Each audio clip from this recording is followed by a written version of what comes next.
Saya menyaksikan, Pak Prabowo menyaksikan apa yang terjadi saat kita dalam kekuasaan dan datang godaan. Pak Prabowo cerita sama saya, dia sudah beberapa kali sudah mau disogok.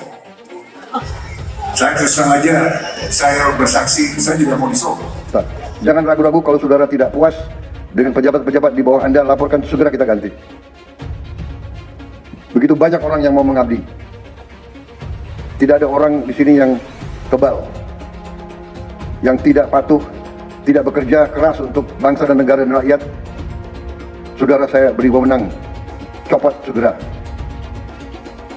Suruh tinggal di rumah aja, daripada bikin susah kita. Gempar Kabinet Merah Putih Prabowo dan Hasyim Jojo Hadikusumo mau disogok. Banyak godaan di Kabinet Presiden Prabowo Subianto, sogokan terjadi untuk mempengaruhi kebijakan, mengamankan proyek, atau melindungi kepentingan tertentu. Di dunia politik, sogokan itu bukan hal yang baru. Biasanya ini melibatkan tiga pihak. Pertama, pemberi sogokan, kedua, penerima sogokan, dan ketiga, motivasi di baliknya. Misalnya perusahaan besar yang ingin memenangkan tender proyek, mereka mungkin mencoba menyuap pemimpin agar keputusan berpihak kepada mereka. Tapi kalau kita bicara Prabowo, ada dua kemungkinan. Pertama, apakah ini hanya sekadar isu? Atau kedua, apakah ada yang benar-benar nekat mencobanya? Melihat rekam jejaknya, Prabowo dikenal tegas dan punya prinsip kuat soal integritas. Kita bisa membayangkan ia bakal menolak mentah-mentah sogokan ini sambil berkata, "Saya tidak akan mengkhianati rakyat saya. Pemimpin yang baik adalah yang menempatkan kepentingan rakyat di atas segalanya." Bukan saya ingin mencampuri pekerjaannya kementerian-kementerian, tidak. Tapi saya ingin membantu. Di mana ada bottleneck, di mana ada kesulitan, segera kita atasi. Marilah kita jujur mengakui bahwa birokrasi di kita sangat terkenal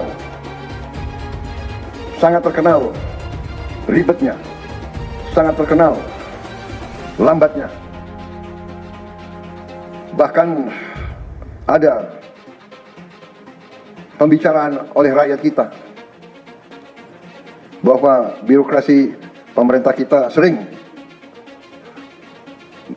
mempersulit, bukan mempermudah keperluan rakyat. Bahkan ada yang mengatakan kalau bisa dibikin sulit, kenapa dibikin mudah? Ya, ini saya minta menteri-menteri sekarang, mari kita lebih berani, mari kita lebih tidak ragu-ragu untuk memberi pelayanan yang terbaik kepada rakyat kita. Jangan ragu-ragu kalau saudara tidak puas dengan pejabat-pejabat di bawah Anda, laporkan, segera kita ganti. Begitu banyak orang yang mau mengabdi.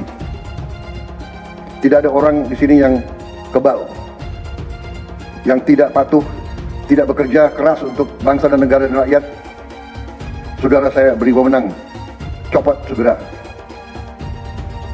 Suruh tinggal di rumah aja, daripada bikin susah kita. Saya menyaksikan, Pak Prabowo menyaksikan apa yang terjadi saat kita dalam kekuasaan dan datang godaan. Pak Prabowo cerita sama saya, dia sudah beberapa kali sudah mau disogok.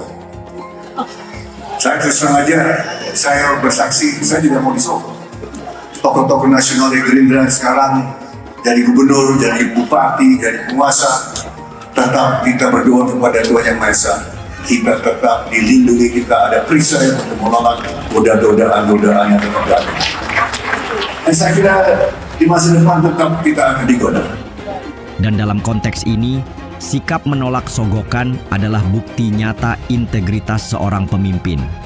Kita bisa belajar bahwa integritas itu mahal harganya. Tidak semua orang bisa menolak godaan kekuasaan dan uang. Tapi, seorang pemimpin sejati adalah mereka yang berani berkata tidak ketika sesuatu itu salah. Sebagai warga negara, kita juga harus mendukung pemimpin yang jujur dan bersih, bukan hanya lewat kritik, tapi juga lewat pengawasan dan apresiasi. Jadi, bagaimana pendapat kalian tentang sogok-menyogok ini di Desa Konoha? Tulis pendapat kamu di kolom komentar.